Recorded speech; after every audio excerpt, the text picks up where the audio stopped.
Martin Nightingale.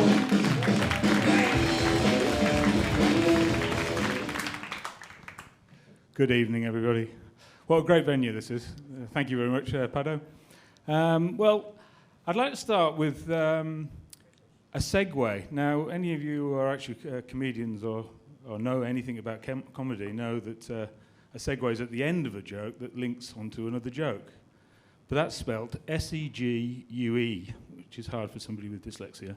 But it actually should be segue. But I'm talking about Segway, who the owner of it was Jimmy Heselden. Look him up. Anyway, Segway, you know the Segways. Anyway, he bought the company. 9 months later, he went over a cliff on a Segway. Yeah. Well, I've ridden a Segway, and to go forward, you go like that, don't you? Much like if you were looking over the edge of a cliff. Anyway, I was thinking that got publicised, and you can look it up, not now on Google, but Jimmy Heselden is his name. Anyway, I was just imagining what the funeral was like, because obviously, big cliff. Once they sort of dug him up first, obviously, then there would have been a funeral. £360 million he owned, right? And obviously the Segway company. So it would have been a big burial, massive, going right down, huge thing, I should imagine. And to show a show of force for the Segway company that it now all owned, of course, I reckon everybody would have turned up on the Segways for the funeral. Yeah, they'd be all there, like lining up, and then as they're lowering them in, they'll just be lowering in. They'd all just, and then it'd just be chaos as they're going forward. Some of them are falling down the hole. Other ones are headbutting people, going back. The people are going forward. Yeah. The son's down there, the daughter's shouting at the son, "You said Dad was a bloody idiot for going over the cliff, and now you're down there." It was a really bad investment, that Segway, and of course those scooters have fucked it up completely for them. So it's a bad investment, killed himself, but one of the funniest funerals there's been. Now, had I worked really well on that joke, it would have segued into the next one, but it doesn't. So So I went out and I committed to getting a dog, right? So I didn't commit that much. I got a 7-year-old because I wanted it to die early. But no, it sounds bad when you say it that way, doesn't it?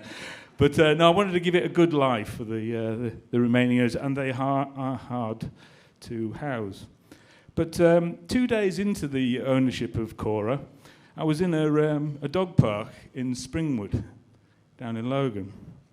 And I was standing there, and at the time, there was a woman outside the dog park, and she's shouting, "Put your finger up its arse! Put your finger up its arse!" And I'll tell you, at the time, it seemed a reasonable thing to do. Well, I better tell you that 5 minutes earlier, a dog fight had started. And my dog had grabbed hold of this other dog, and it just wouldn't let go. I'd had them up in the air for a little while. I was knackered. The other bloke, I thought he was going to have a heart attack. So when this woman insistingly, again and again, and I thought, I had heard that you could unlock a jaw. So I didn't have to, I could let go of the dog because it was well attached. So I lifted up the tail and I was like, "Yes, shove it up there." So this happens. I got so desperate. So I'm up there and I'm thinking, is there something that sort of fucking... I'm looking around, and not even a bloody eyebrow or anything out there. So I don't know whether there was a switch or something. Anyway, it didn't work. But I'm just wondering what the bloody dog felt at this time. He's going. Everybody knows that doesn't work. It's an internet fallacy. Or it could have been even worse. I'm up there, and it's going, "I love this.